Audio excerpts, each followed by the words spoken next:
2024 के लिए मायावती का बड़ा प्लान, जानकर चौंक जाएंगे सीएम योगी।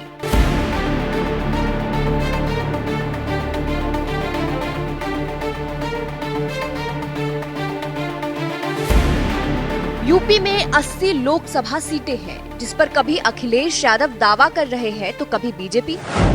मतलब 2024 को लेकर पूरा माहौल बनाया जा रहा है।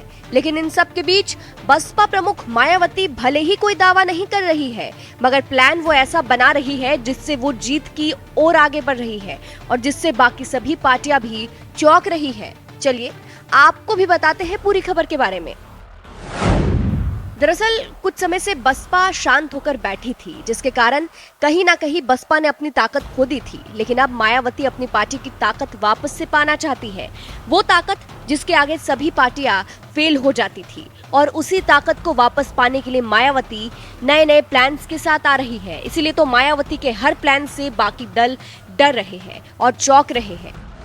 जैसे अभी मायावती फिर से कुछ नया प्लान कर रही है। जानकारी के मुताबिक 2024 को लेकर मायावती ने एक बैठक बुलाई है, जिसकी जानकारी देते हुए उन्होंने ट्वीट करते हुए लिखा है, उत्तर प्रदेश व देश में तेजी से बदल रहे राजनीतिक हालात, उससे संबंधित खास घटनाक्रमों एवं समीकरणों के साथ ही आगामी लोकसभा आम चुनाव की तैयारी आदि को लेकर बीएसपी यूपी स्टेट सभी मंडल तथा सभी जिला स्तर के वरिष्ठ पदाधिकारियों की महत्वपूर्ण रणनीतिक बैठक कल लखनऊ में आहूत। तो मायावती बेशक 2024 को लेकर कुछ बड़ा प्लान करने वाली है, इसीलिए वरिष्ठ पदाधिकारियों की महत्वपूर्ण रणनीतिक बैठक बुलाई गई है 21 जून को। अब इससे बाकी पार्टियों की टेंशन बढ़ने वाली है, साथ ही अखिलेश और सीएम योगी भी इससे चौंक जाएंगे। अब बात की जाए बाकी पार्टियों की, तो लोकसभा चुनाव को लेकर सपा ने अपने उम्मीदवार के लिए मंथन शुरू कर दिया है।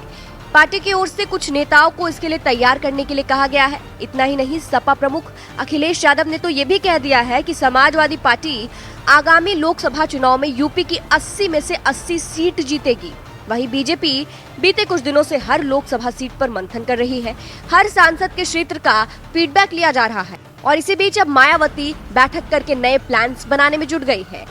बता दें, इससे पहले मायावती ने मीडिया के सामने ऐलान करते हुए अपने भतीजे आकाश आनंद को बड़ी जिम्मेदारी सौंपी थी, जहां उन्होंने आकाश को राजस्थान, छत्तीसगढ़, तेलंगाना और मध्य प्रदेश में होने वाले विधानसभा चुनाव की जिम्मेदारी सौंपी थी।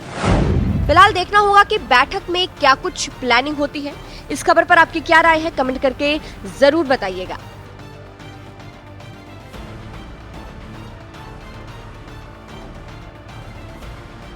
कि पिछले कुछ समय से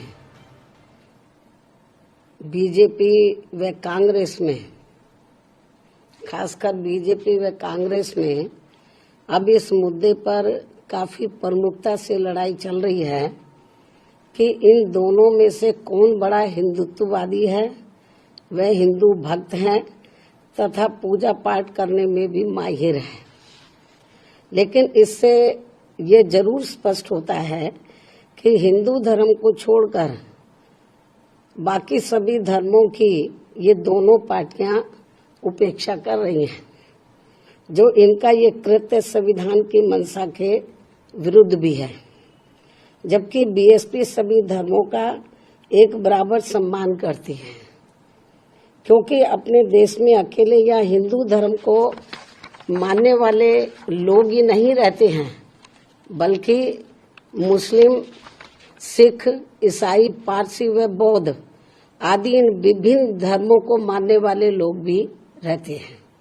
इसलिए इन दोनों पार्टियों को हिंदुओं की तरह ही अन्य सभी धर्मों का व उनके मानने वाले लोगों के हितों का भी बराबर ध्यान रखना चाहिए, यही उचित होगा।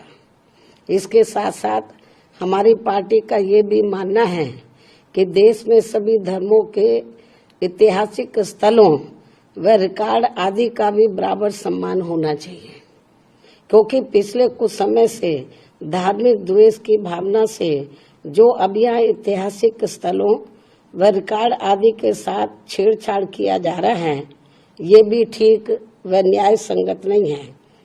इससे आपसी भाईचारा व सद्भाव पर भी काफी बुरा असर पड़ रहा है, प्रभाव पड़ रहा है।